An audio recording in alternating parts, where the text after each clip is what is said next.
नमस्कार साथियों, आप सभी का राजस्थान एकेडमी के इस प्लेटफॉर्म पर बहुत बहुत स्वागत है। देखिए साथियों, अगर आप कोई भी कंपटीशन एग्ज़ाम की तैयारी कर रहे हैं तो आप हमारे यूट्यूब चैनल को सब्सक्राइब कीजिए और हमारे वीडियो को लाइक कीजिए।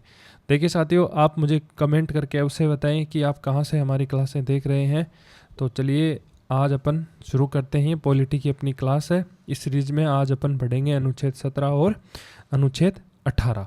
ठीक है साथियों, तो अब बिना टाइम वेस्ट किए शुरू करते हैं। देखिए साथियों, अनुच्छेद 17 क्या कहता है। अनुच्छेद 17 है अस्पृश्यता का अंत। अनुच्छेद 17 क्या कहता है इसके बारे में अपन पढ़ते हैं। देखो, अस्पृश्यता का अंत किया जाता है तथा किसी भी रूप में उसका व्यवहार निषेध होता है। अस्पृश्यता से उत्पन्न किसी भी प्रकार को निर्योग्यता को लागू करना कानून के अनुसार दंडनीय अपराध है। अनुच्छेद 17 का उद्देश्य क्या है इसके बारे में अपन देखते हैं। सामाजिक समानता स्थापित करना, जाति के आधार पर होने वाले भेदभाव को समाप्त करना, सभी नागरिकों को सम्मान और गरिमा प्रदान करना।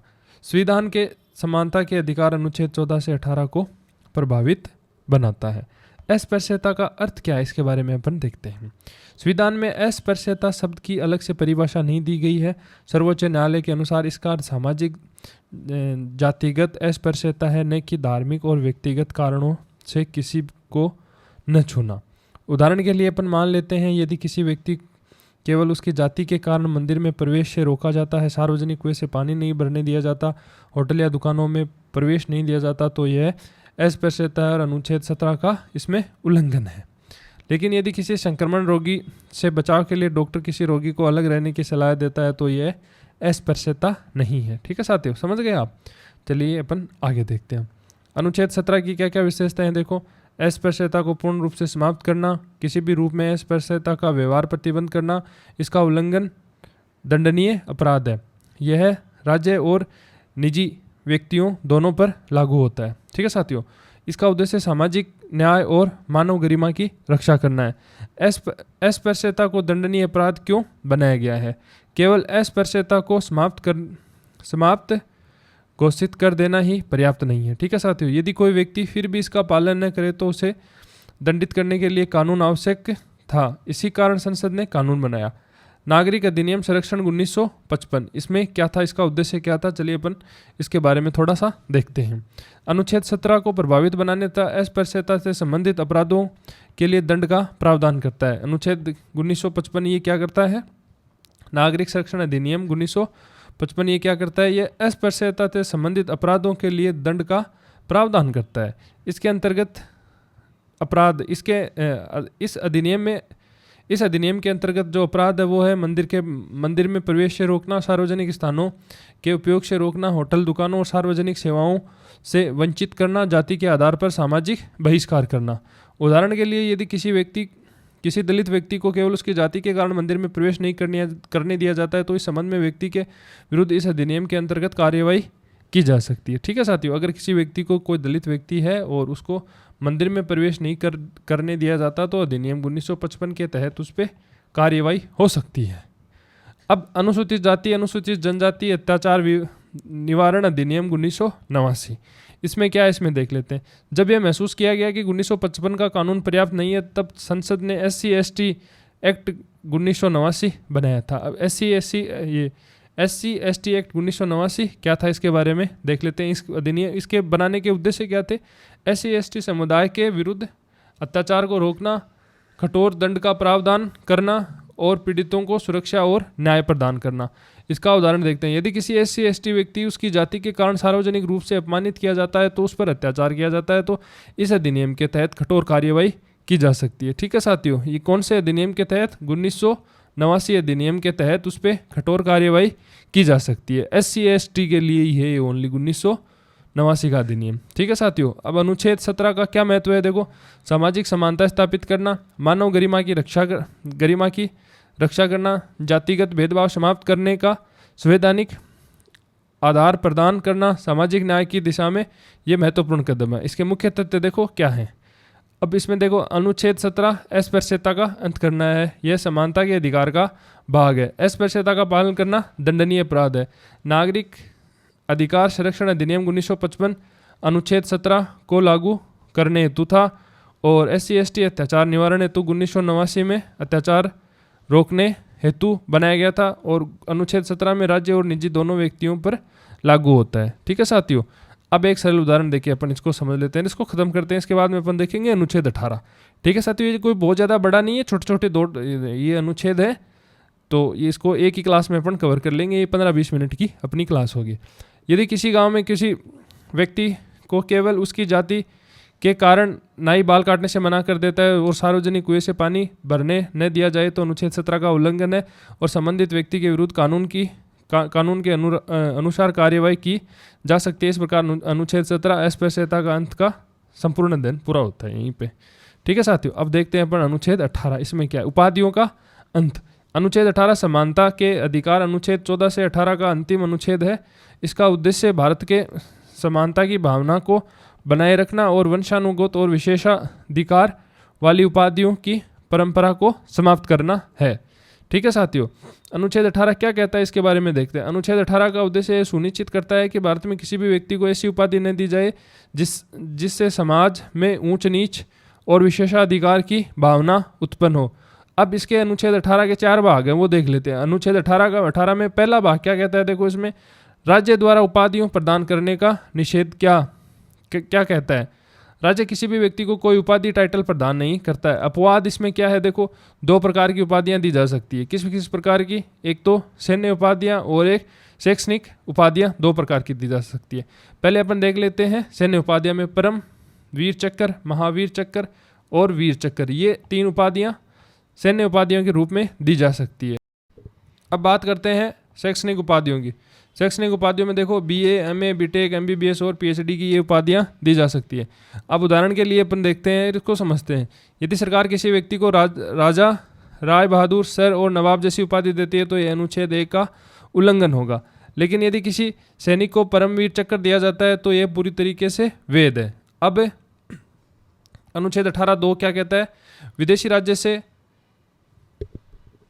उपाधि स्वीकार करने पर प्रतिबंध है। ये क्या कहता है? कोई भी भारतीय नागरिक किसी भी विदेशी राज्य से कोई उपाधि स्वीकार नहीं कर सकता। इसका उद्देश्य क्या है? भारतीय नागरिकों की निष्ठा केवल भारत के प्रति ही रहे। अब इसमें अपन देखते हैं इसका उदाहरण। यदि किसी विदेशी देश की सरकार किसी भारतीय नागरिक को सर या कोई अन्य सरकारी उपाधि देती है तो भारतीय नागरिक उसे स्वीकार नहीं कर सकता है।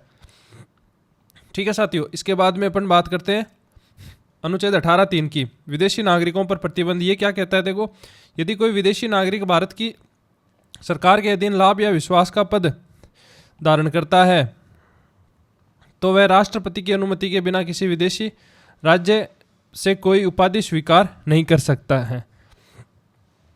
अब इसके बारे में अपन देखते हैं उदाहरण से। मान लीजिए एक विदेशी विशेषज्ञ भारत सरकार में किसी महत्वपूर्ण पद पर कार्य कर रहा है। ठीक है, यदि उसका अपना देश उसे कोई सरकारी उपाधि देना चाहता है तो उसे पहले भारत के राष्ट्रपति से अनुमति लेनी होगी। ठीक है साथियों, समझ गए? अगर कोई विदेशी भारत में कोई विशेषज्ञ रूप पर कार्य कर रहा है और वो जिस देश का है, अगर उस देश का वहाँ पर अगर कोई वो देश उसे कोई उपाधि देना चाहता है और वो काम भारत में कर रहा है तो भारत कोई सरकार उपाधि देना चाहती है, उसका खुद का देश, तो भारत के राष्ट्रपति से पहले उनको अनुमति लेनी होगी। अब अनुच्छेद 4 क्या कहता है साथियों? देखिए, इसके बारे में अपन पढ़ते हैं। अनुच्छेद 4 क्या कहता है? विदेशी राज्य से उपहार और सम्मान। ये क्या कहता है? भारत सरकार के अधीन लाभ या विश्वास का पद धारण करने वाला कोई भी व्यक्ति राष्ट्रपति की अनुमति के बिना किसी भी विदेशी राज्य से उपहार, वेतन, पद स्वीकार नहीं कर सकता है। ठीक है साथियों, उदाहरण के लिए यदि कोई भारतीय राजदूत किसी विदेशी सरकार से महंगा उपहार प्राप्त करता है तो उसे राष्ट्रपति की अनुमति अवश्य लेनी होगी। अब लाभ का पद, ये क्या है? ऑफिस ऑफ प्रॉफिट क्या है ये? इसमें लाभ का पद वह पद है जो सरकार के अधीन होता है जिसके बदले वेतन, भत्ते और आर्थिक लाभ प्राप्त होता है। उदाहरण के लिए सरकारी अधिकारी, राजदूत और सरकारी आयोग के सदस्य। अब क्या है? विश्वास का पद क्या है? इसमें देखो ये क्या होता है? ऐसा पद जिसमें सरकार व्यक्ति पर विशेष विश्वास रखती है, उसे महत्वपूर्ण जिम्मेदारी सौंपती है। अब इसमें क्या है? देखो, भारत रत्न और पद्म पुरस्कार। अक्सर प्रश्न पूछा जाता है कि क्या भारत रत्न, ये विभूषण, पद्म भूषण और पद्म श्री अनुच्छेद 18 का उल्लंघन है? उत्तर है नहीं है। ठीक है साथियों, सर्वोच्च न्यायालय ने स्पष्ट किया है कि ये उपाधियां टाइटल नहीं है बल्कि ये राष्ट्रीय सम्मान है। ये बात आप ध्यान रखना साथियों, ये सर्वोच्च न्यायालय ने स्पष्ट किया है कि ये उपाधियां नहीं है, ये राष्ट्रीय सम्मान है। कौन कौन से राष्ट्रीय सम्मान है? देखो, भारत रत्न और पद्म विभूषण और पद्म भूषण और पद्म श्री, ये अनुच्छेद 18 का उल्लंघन नहीं करते हैं। उदाहरण के लिए देखो, सही तरीका क्या है? देखो, सचिन तेंदुलकर को भारत रत्न प्राप्त हुआ है। गलत तरीका क्या है? भारत रत्न सचिन तेंदुलकर, इसके नाम के स्थान पर उपसर्ग प्रत्यय की तरह प्रयोग नहीं किया जा सकता है। ठीक है, अब एक महत्वपूर्ण निर्णय के बारे में देखते हैं। बालाजी राघवन वर्सेज ये यूनियन ऑफ इंडिया, ये मामला क्या था? देखो, ये मामला कब का था साथियों? आप मुझे कमेंट करके बताइए ये मामला कब का था। ठीक है, भारत रत्न, पद्म विभूषण, पद्म भूषण और पद्म श्री संवैधानिक रूप से वैध हैं, ये राष्ट्रीय सम्मान है, उपाधियां नहीं है। इनका प्रयोग नाम के आगे या पीछे स्थायी उपाधि के रूप में नहीं किया जा सकता है। अनुच्छेद 18 का उद्देश्य क्या है? देखो, समानता की भावना बनाए रखना, विशेषाधिकार वाली उपाधियों को समाप्त करना, लोकतांत्रिक व्यवस्था को मजबूत करना, उपनिवेशिक उपाधियों की परंपरा को समाप्त करना, नागरिकों के समान और समान की भावना विकसित करना। अब बात कर लेते हैं अनुच्छेद 18 के 4 उपबंध की। ठीक है साथियों, इसमें कौन कौन से 4 उपबंध हैं? पहला उपबंध है इसमें, देखो 18(1) में राज्य उपाधियां नहीं देगा सैन्य और शैक्षणिक उपाधियों को छोड़कर, इनके अलावा किसी भी प्रकार की कोई भी व्यक्ति को कोई उपाधि नहीं मिलेगी। और अनुच्छेद ये 18(2) क्या कहता है? भारतीय नागरिक विदेशी राज्यों से उपाधि स्वीकार नहीं करेंगे।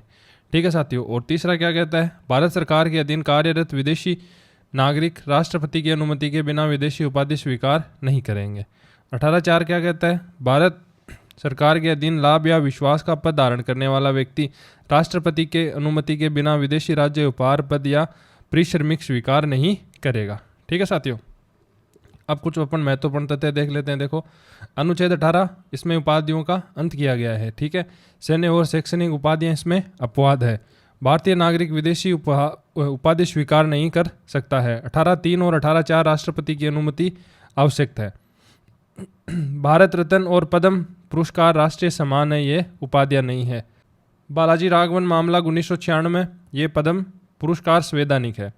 तो धन्यवाद साथियों, इसी के साथ अपनी आज की ये क्लास कंप्लीट होती है।